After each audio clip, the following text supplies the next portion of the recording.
Sospek sa pagpatay sa 17 anyos nga estudyante na ilhan na sa kapulisan. Personal nga away ang usa sa motibo nga gisubay. Mga nagpuyo duol sa midahiling nga riprap sa Tawason, Mandawi, dili mo pahawa sa ilang gipuyan. Itukuran sa subdivision, gideklarar na nga usag ka danger zone. Grace po dili makadaog sa Sugbo kung walay makinarya sa usag ka partido. Kaso sa pag-ambush o pagpatay kang Attorney Noel Archival ug mga kauban, gipabalhin sa Korte Suprema dinhi sa dakbayan sa Sugbo. Negotiating panel gitukod sa Kapitolyo aron mo'y makiksabot sa dakbayan sa Sugbo nga mupalit sa yuta sa probinsya.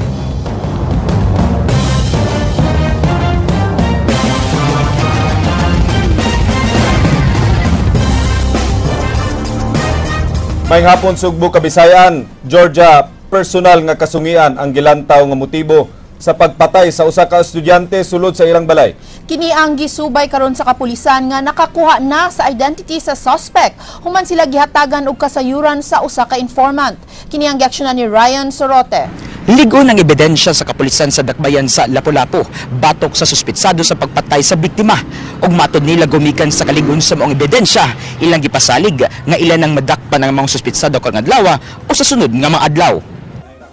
Positively identified na sa Lapu-Lapu City Police Office ang suspect sa pagpatay ni Karen K. Montibon sa barangay Basak ni atong niaging adlaw. Daling na ila sa giumol nga Karen Special Investigation Task Team ang suspect pinaagi sa tabang sa tulo ka mga informants. Labing may hinungdanong impormasyon ang gihatag sa usa ka texter kagabi nga mo'y nagpalig-on sa motibo ug ebidensya batok sa suspect nga gigukod na sa kapulisan. Matod ni LLCPO Director Armando Radoc nga nakonsensya ang texter, mao nga midangop siya sa mga pulis. Daling may pagayad og mga checkpoint ang Lapu-Lapu Police sa first ug second bridge ug sa ferry terminal apan wa nila ma-intercept ang ilang gipangita. Gipaningkamutan nila Radoc nga madali ang pagdakop sa suspect. Mura na ako ngayon, hopefully within this day, we will be able to arrest it and I can provide you the detail of the pursuit of the case. Duha ka teams ang nagtutok sa kaso sa pagpatay ni Karen. Gilangkuban kini sa Investigation and Detective Management Branch, City Intelligence Branch, Homicide, Basak Police Station sa dakbayan sa Lapu-Lapu ug ang Criminal Investigation and Detection Group. Usa ka team ang gitahasan sa pagpangita ug pagdakop sa suspect, samtang ang usa ang mo-recover sa iPad ug DSLR sa biktima nga posibleng makapalig-on sa ebidensya sa kapulisan batok sa suspect. Nakig-alayon na usab ang Lapu-Lapu City Police sa ubang mga units sa Police Regional Office 7. Personal nga motibo usab ang gisubay sa kapulisan human giingong nagkalalis ang biktima ug ang suspect. Ano dili kay mura nagkalalis lang yun sila as to when and where and how the argument or heated argument happened. We do not have a detail and that was being disclosed. Wa mibutag si Radog kon babae o lalaki ang mipatay ni Karen, apan siguro sila nga mahimo ra nga mabuhat sa usa ka tawo ang pagbunog o pagtuok sa biktima nga mo'y hinungdan sa iyang kamatayon. Wa usab misulti ang pulis kung kinsa sa duha ang suspect sa pagpatay ni Karen. Usa ka babae ug lalaki ang nakit-an sa silingan nga miadto sa panimay sa mga Montibon samtang naginusara kini ni adtong Martes. Gawas sa gamay nga laceration sa gawas nga bahin sa kinatawo sa biktima. Wa na ilang nakit ang timailhan ang medico legal nga nagpamatuod nga gi-rape kini. Based on the findings, I don't say that she was raped. It's very slight laceration in the surface. So possibly tingali nga pag ana to under scalpel or struggle nagunitan to siya. Ang mayor sa Lapu-Lapu, Paz Radaza, mitanyag og tunga sa milyon ka pesos nga reward ni adtong makatabang sa pagsulbad sa krimen.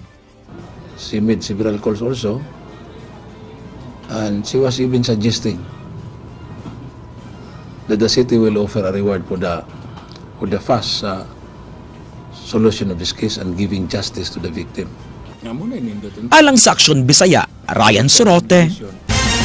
Mihangyo sa kapulisan ang pamilyang Montibon nga paspasan ang pag-ila sa suspect nga mipatay sa ilang anak nga si Karen K. Sa unang gabi sa haya sa Batanon, gidagsa sa mga suod nga higala ug kabanay sa biktima. Kini ang giaksyonan ni Jinky Rosit.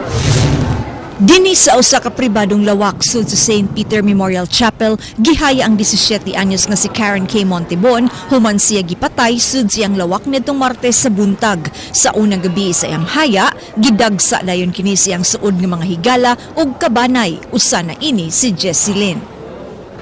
Iyahang mga tambag kanang words of wisdom ya grabe jud kay makatatak sa imong heart jud nga kanang kumuhila ka in front niya, like, mura jud siya na sympathy, concern nga, di jud ka insist nga makahelp jud nimo. Ang amahan ni Karen nga si James, maglisod pa sa pagdawat sa gidangatan sa iyang anak, labi pa kay siyang nakadiskubre sa patayng lawas ni Karen sa iyang pag-uli gikan sa trabaho Martes sa hapon. Asoy niya, maayo nga anak si Karen, mao nga di sila makatuo nga may kontra kini.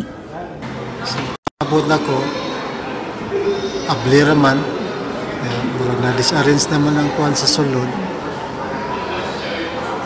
Ako na pong gitaro, saka ko sa taas, minita ako sa kong bata, kay ibaw naman ko nga uli na kong bata, kay inanang urasa mo uli. Muna may akong nakitaan na siya sa loob. Panawagan sa pamilya og mga higala, madakpan na unta ang nagpatay sa dalaga. Ilang gihangyo ang kapulisan nga tutukan ang investigasyon aron masayran ang tinuod nga mga suspect sa krimen. Madali ang kuhan, ang proseso sa pagkuhan nila ba sa mga kuhan ng suspect ba. Kaya sa karon wala pa mong gisuspect ko. Kagahapon mihala dugusa ka misa ang University of San Carlos alang sa tinun-an nila nga si Karen kinsa aktibong miyembro sab sa Junior Philippine Institute of Accountants kun JPA. Agig pagkundina sa kalit nga kamatayon ni Montibon, giawhag nila ang mga tinun-an sa universidad sa pagsulubog itom nga sanina, agig pakitag simpatiya sa pamilya ug sa pagpangayo nila og hustisya. The University of San Carlos as a community really is shouting for justice and these senseless killings. Giawhag sab nila mga tinun-an lakip na ang media nga mahimong responsable sa mga gipost sa social networking sites. For me, I think it would be socially responsible for all of us to show our sympathy to her by not sharing her photo, because her photo is we're trying to respect her privacy. Alang sa aksyon, Bisaya, Jinky Rossi. Mga estudyante sa San Carlos nakurat sa nahitabo sa pagpatay sa ilang kauban sa eskwelahan. Agi og pagpadayag sa ilang pagsubo nga pagpangayo og hustisya. Nagsulob sila og itom karong adlaw. Ang aksyon gisundan ni Ryan Sorote.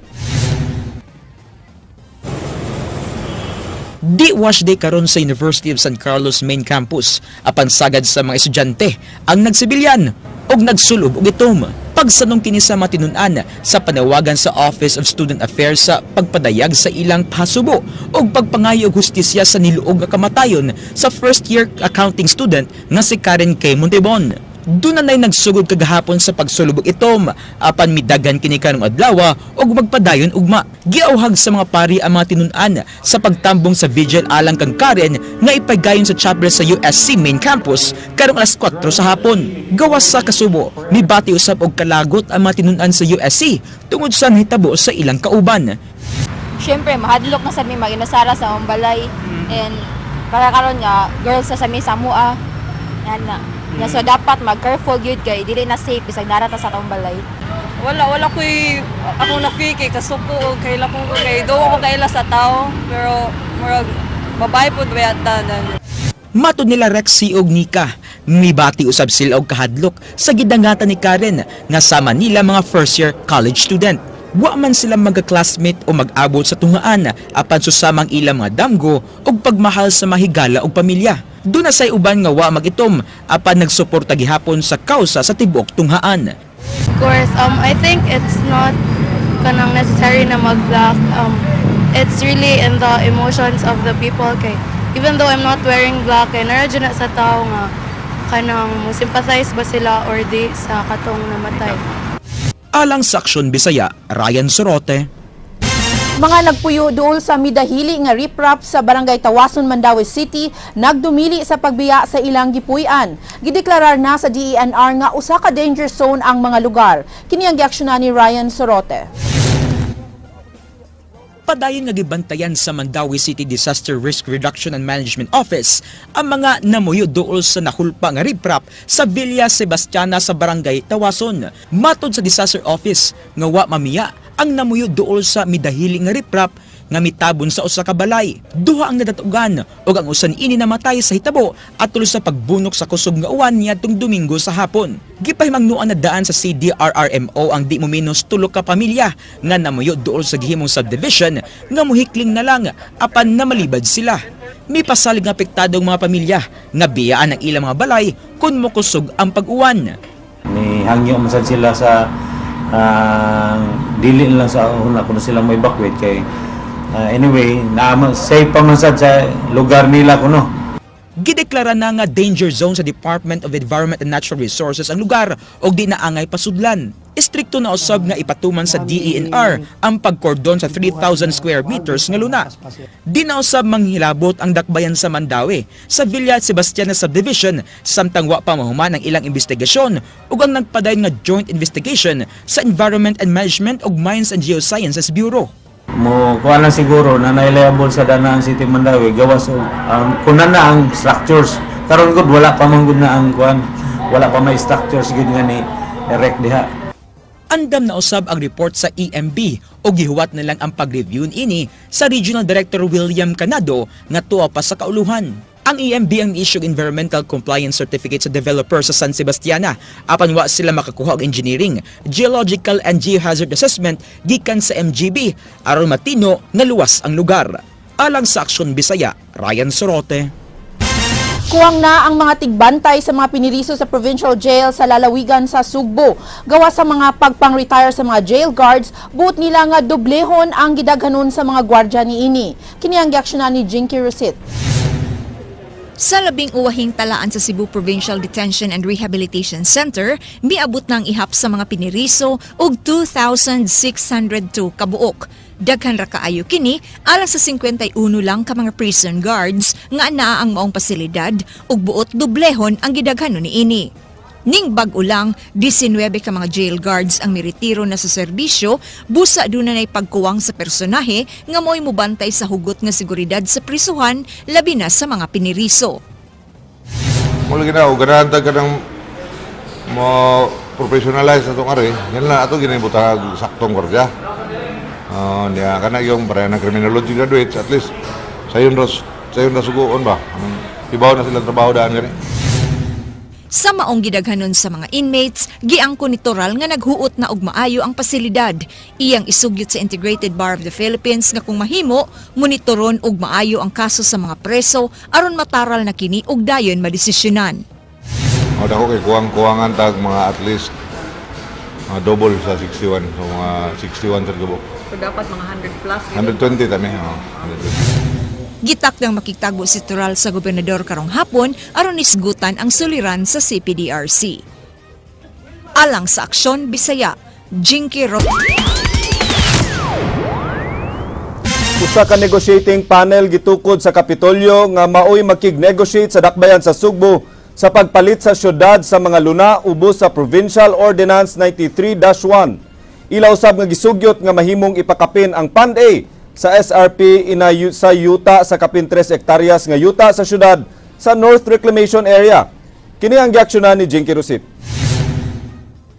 Kung misugot palang unta dayon sa Cebu City Mayor Michael Rama sa sugyot nga land swap niya tong tuig 2011, posibleng wa nay problema ang gobyerno karon sa kontrobersyal nga mga lote nga nahisakop sa Provincial Ordinance 93-1. Kini ang gipahayag ni Vice Gobernador Agnes Magpali kaganiha, diyang gipangayuan sa reaksyon nga pinal na ang tanyag sa city government nga 500 million pesos kabahin sa pag-acquire og mga luna gikan sa Kapitolyo.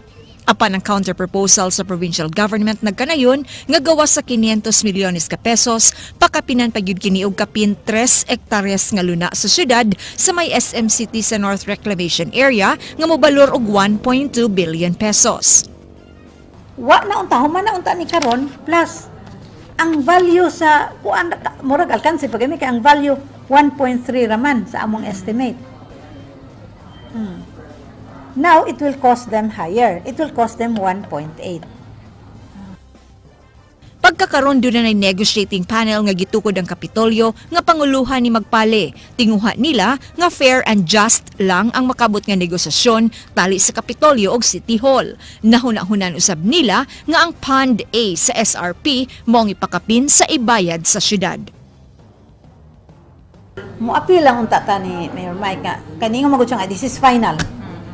Well, we cannot do anything. We also have our constituents to worry about. Plus, is it grossly if this is grossly disadvantageous to the province, kami po'y madaot. Alang sa Aksyon Bisaya, Jinky Rosit.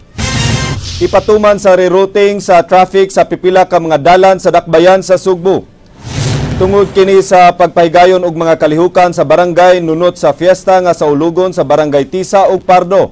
Apektado ang mga dalan sa Katipunan ug F. Llamas tungod sa Siomai Festival sa Barangay Tisa.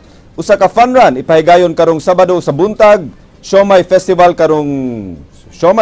Queen karong September 26 ug Siomai Festival Street Dancing karong September 27.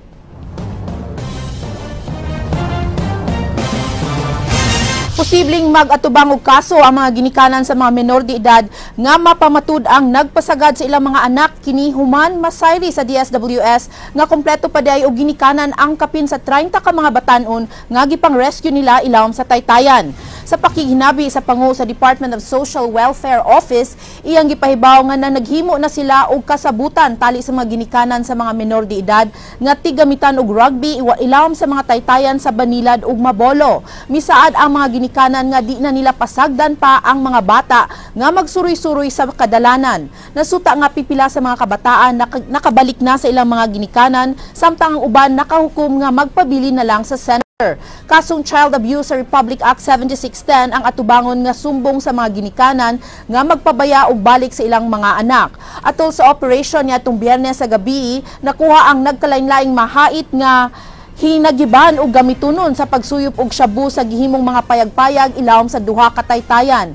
Matud sa City Environment Sanitation Enforcement Team CONSESAT ug DSWS, magpadayon ang ilang programa nga gitawag og reaching out nga hipuson ang mga menor de edad nga naa sa kadalanan aron kuhaan og pangalan sa ilang mga ginikanan.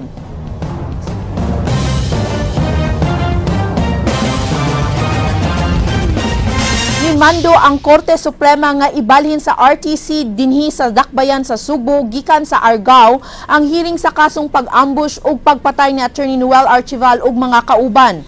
Hantud karon wala pa madakpi ang tulo ka mga akusado nga mga sakop sa Highway Patrol Group. Ang detalye giaksyonan ni Jinky Rosit. Experience and honesty. Sa resolusyon nga gipagawa sa Korte Suprema nga pinitsahan og Agosto 3 ning tuiga, nakahukom kini nga ibalhin ang hearing sa kaso sa RTC sa dakbayan sa Sugbo. Sa samang resolusyon, gimanduan sa bang executive judge sa branch 10 sa RTC nga si Soliver Peras nga i-raffle ang kasong kriminal batok sa tulo ka mga akusado nga silang Romualdo Iglesia, Joselito Lerion ug Alex Bacani kinsa hangtod karon padayong gipangita.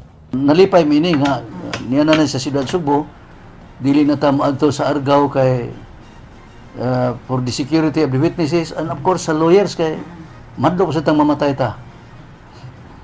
Ang problema lang kay ang tulo ka akusado still fugitives of justice. Nagsuwat usab silang barsenas ngadto sa mga ahensya sa gobyerno sama sa CIDG, NBI ug uban pa nga paspasan na ang pagpangita sa tulo ka mga akusado. Kay klaro man kayo nga wa pa sila sala, musumiter sila sa trial sa kaso kriminal. Naaraba na sa atong jurisprudence nga flight is an evidence of guilt. Hangtod karon, nagpabilin ang reward money nga gitanyag sa pamilyang Archival sa makatug-an sa nimutangan sa tulo. 200,000 pesos ang reward money alang sa pagsikop nila ni Iglesia og Lerion, samtang 100,000 ang reward money sa pagkasikop ni Bacani. Gibasura sa Supreme Court ang petisyon sa depensa nga ibalhin ang court hearing gikan sa Argao paingon sa kauluhan tungod sa hinungdan nga di kini praktikal ug risgo na sab alang sa mga testigo sa kaso. Alang sa Aksyon Bisaya, Jinky Rosit.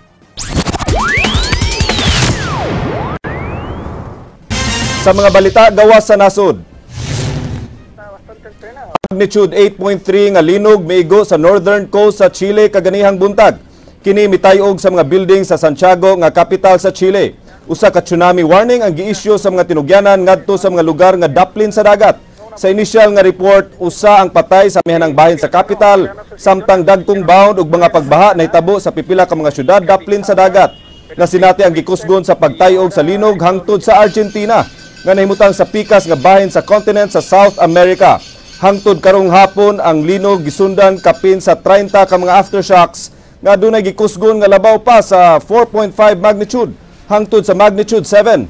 Kini ang labing kusog nga linog nga nasinati sa Chile sukad sa linog ug tsunami sa tuig 2010 din mikalas kini usa gatusan ka tawo nga mipatag sa syudad sa Concepcion sa Central Chile. 14 anyos og first year student sa MacArthur High School sa Irving, Texas, gipusasan sa mga pulis ug gisuspenso sa iyang eskwelahan. Gipasanginlan siya nga naghimo og usa ka bomba. Gidala ni Ahmed Mohamed ang iyang gihimo nga relo aron ipakita sa usa ka engineering teacher. Mingon kini nga nindot ang iyang gihimo ug giingnan nga dili ipakita sa uban nga teacher. Asa apan samtang sulod sa iyang English class, mitingog ang alarm sa iyang gihimo nga electronic clock ug gisita sa iyang English teacher. Gipahibalo dayon sa mga school officials ang kapulisan ug gidakop si Ahmed sa pagtuo nga usa ka bomba ang gihimo niini. Gibuhian si Ahmed sa mga pulis human sa interrogation ug mugshots apan gipabilin sa pulis ang himo niya nga relo. Ang nahitabo kang Ahmed nakaanik og imbitasyon ni Presidente Barack Obama sa White House alang sa Astronomy Night karong Oktubre 19 uban sa mga scientists, engineers, astronauts, teachers ug mga estudyante. Nakaduwad usab siya og suporta gikan ni Hillary Clinton ug Mark Zuckerberg nga founder sa Facebook. Sumala sa post ni Mark Zuckerberg sa Facebook, ang abilidad ug ambisyon sa paggama sa usa ka butang gikinahanglan nga daygon ug dili dakpon. Si Zuckerberg gusto nga makikita kang Ahmed sa ilang buhatan sa Facebook ug mitambag sa pagpadayon sa paghimo og mga butang. Gipasiritan sa pulis og tubig ang rally sa mga ethnic Malays nga wala nila mapugni. Gikadlukan nga mo-provoke kini og racial trouble sa multi-ethnic nga nasod nga adunay daghang mga Chinese ug Indian minorities. Unang tumong sa rally mao ang pag-emphasize sa dominance sa mga Malay sa Malaysia ug ang suporta sa gobyerno ni Prime Minister Najib Razak. Ang Prime Minister unang gipressure sa pag-resign tungod sa $700 million nga financial scandal sa mga nagrally nga Chinese ug Indian nga mga residente sa nasod.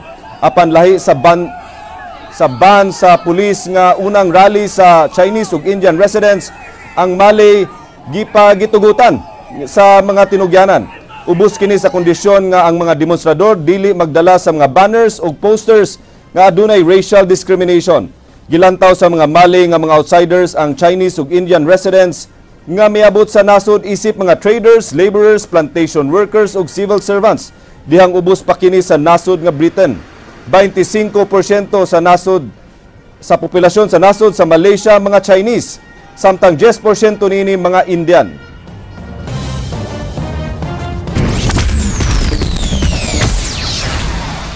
Grace po nang inahanglan sa makinarya sa usa ka partido aron makadaog dinhi sa Sugbo.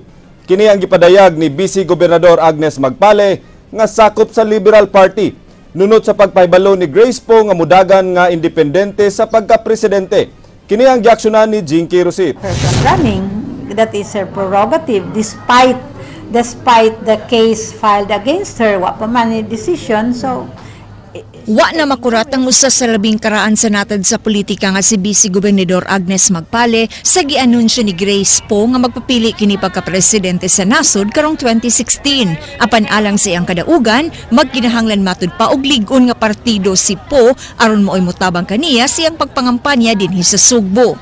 Mipasangil kaniadto si Grace Po nga gitikasan og boto sa iyang amahan nga si Fernando Po Jr. rason nga wa siya makadaog dinhi. Mao na atong worry nga tingaling mapildi siya moingon na sa dunya siya nga gitikasan. There's such a thing as party machinery manggod, and maybe Senator Grace is being bag-o lang siya ba, she thinks another kind of politics will do. I do not know. Apan giklaro ni Magpale nga bisan og ipangulitawhan si Po sa LP kaniadto aron himong Vice Presidente ni Mar Rojas apan di matud pa kini makaapekto sa Partidong Liberal. I knew that she was going to really run. Pero naninguha lang sa dang LP. But it doesn't change naman nakauna naman og announce si Secretary Mar plus the endorsement of the President. Alang ni Magpale, ang desisyon ni Po nga mudagan sa pagka-presidente magsilbing dakong hagit siyang kandidatura labi pa kay bag-o pa siya sa politika. Alang sa Aksyon Bisaya, Jinky Rosit.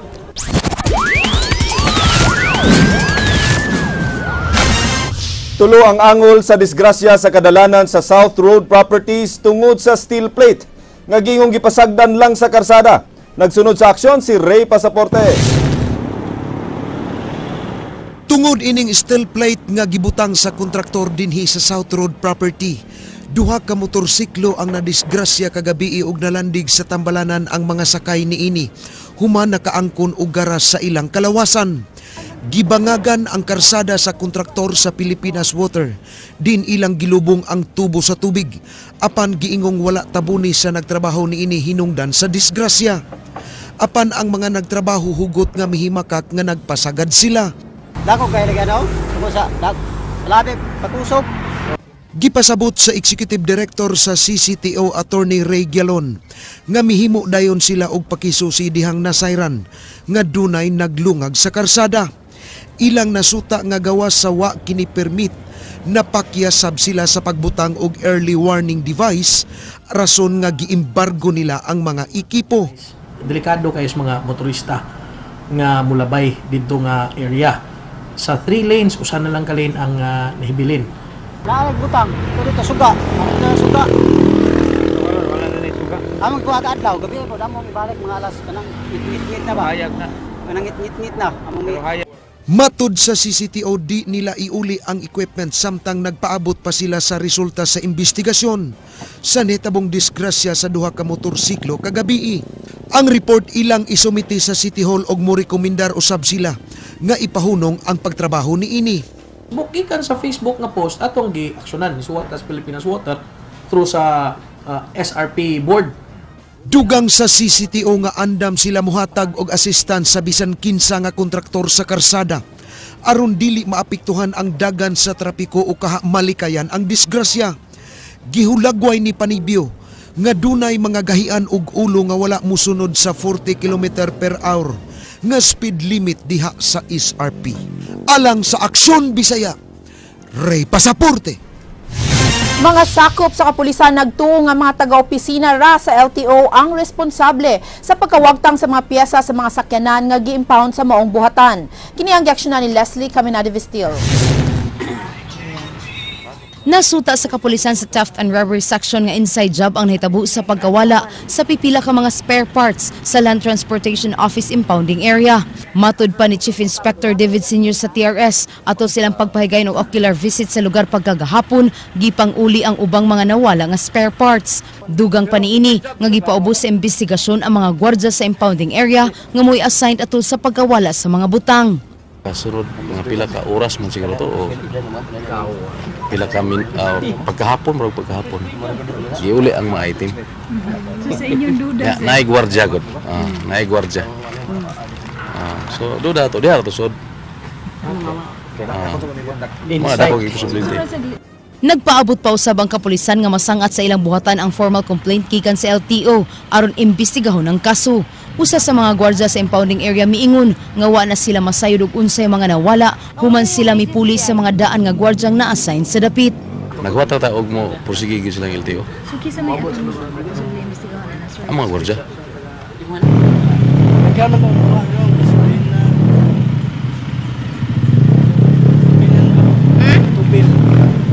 Gasolina ba?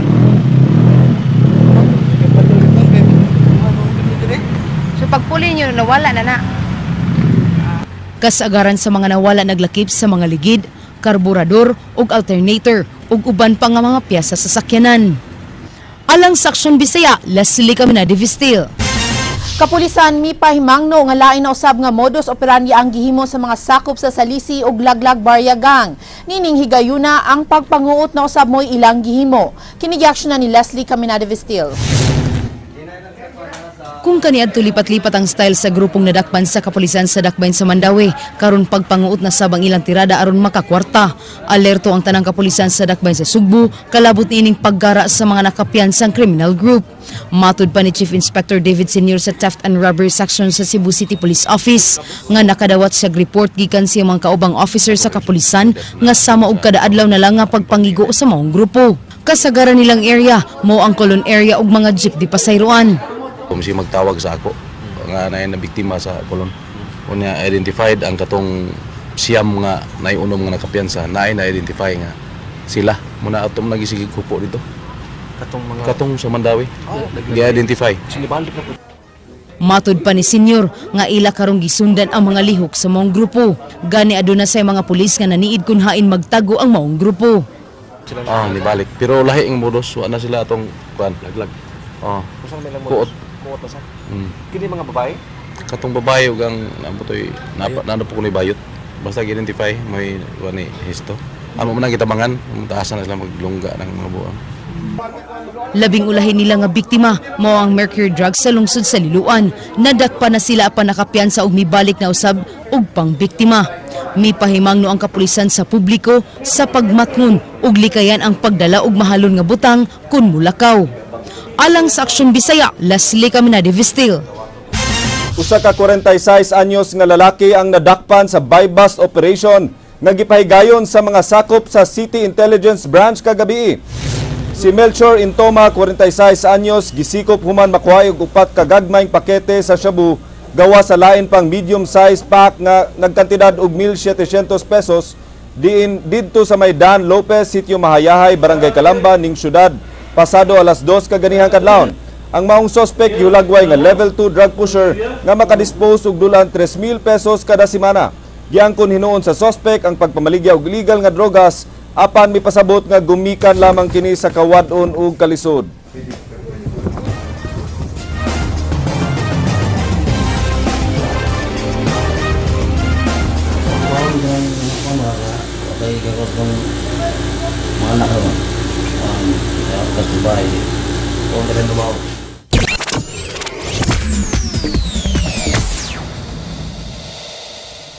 Hola mga kapatid! Happy Pilipinas Thursday afternoon kanatong tanan. Sa nagunang chika sa mga kadalanan karon, anak sa senadorang si Grace Poe nga si Brian Paul Manzares, giingong nauyab sa atong kapatid star nga si Jasmine Curtis Smith. Ang pangutana, naangkon ba niya ang matamis nga oo sa aktres?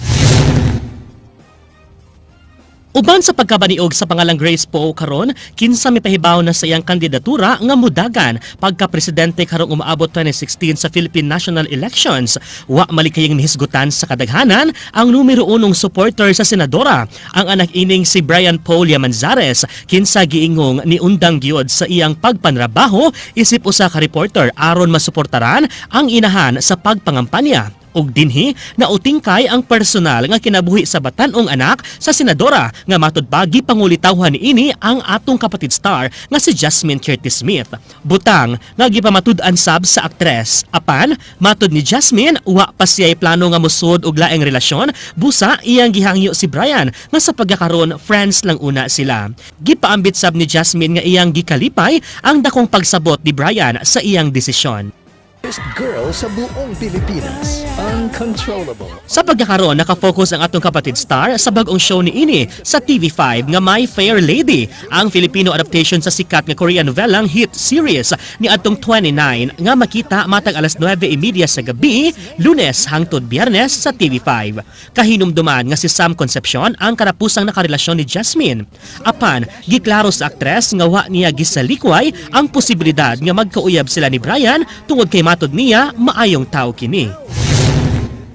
Mao kadto ang pinakalabas nga mga chika nga atong nasagap karong adlaw, hangtod ugma og alang sa walay karapusan nga mga showbiz chismis. O balik ko ninyo matag alas 7:30 hangtod alas 9 sa buntag sa Rated JP sa Radio 511.9 News FM Cebu. Alang sa Lights, Camera, Action, Showbiz, kini si JP Laupat Serra ug ang atong word of the day nagkanayon. Pag nakita mo na masaya ang mahal mo sa piling ng iba, huwag kang malungkot o umiyak. Isipin mo na lang, masaya siya dahil mukhang clown ang kasama niya. Agay!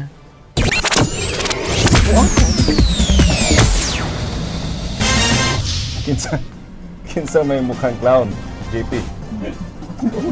Murag na-relate siya sa iyang experience. I really hope kung naka-girlfriend nun, di siya happy kay ikaw ang clown. Maugyod. Brian po, Grace po. Tulo na kabuk ang nipadayag sa ilang intensyon nga mudagan pagka-presidente. And for me, Attorney Georgia, maayo na kay More choices. More choices, better for our voters. Yes. No? And usunod na ito ipangutana, ugunsa sa niya ilahang, kaysa kang Grace po gahapon, iya magipadayag ang iyang Yung plataforma. platforms, yes. Sunod na ito pangutana sa atong mga kandidato, ugon sa plano nila sa Sugbo ug sa Kabisayan. Interviewin nato si Grace po. O kang ubansad ng mga Ay, sila kandidato tanan ay. sa umaabot. Have you made your choice? Not yet. It's too early. I want to hear their Bitaw. sides right now. Patakabaw, maybe there's gonna be a fourth one who will file also. Kinsa maka? We'll know soon. JP Lau Katsera. Yes. Umawag kanto ang mga balita sa Aksyon Bisaya. Ako si Glenn Soco. Mga balita nga pundasyon sa ligdo nga opinyon o konkretong solusyon. Ako sab si Georgia Herrera. Bisan asa, bisan kanusa. Kapatid, kay di lang kutob sa balita. Aksyon!